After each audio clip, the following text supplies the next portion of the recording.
ចាក់ស្ករខ្ញុំមានស្ករខ្ញុំមានខ្នុរបន្ទាប់មកខ្ញុំកូរស្ករឲ្យឡើងជើងអង្ក្រងចាំមើលលទ្ធផលបន្តតើនឹងមានអ្វីកើតឡើងក្រោយពីឡើងជើងអង្ក្រងហើយខ្ញុំក៏ចាប់ផ្ដើម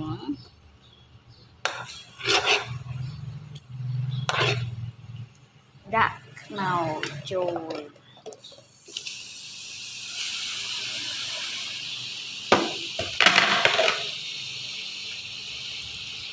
ខ្នុរចូលហើយយើងកូរវាមក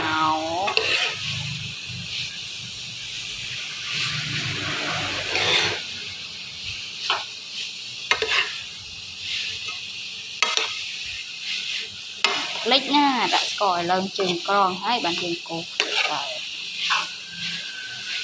យើងធ្វើបែបនេះដើម្បីយើងអាចទុកនឹងកន្លហើយដាក់ក្នុងទូទឹកកកទៅវាញ៉ាំបានយូរព្រោះខ្នុរយើងច្រើនអញ្ចឹងណាយើងញ៉ាំអត់អស់អូ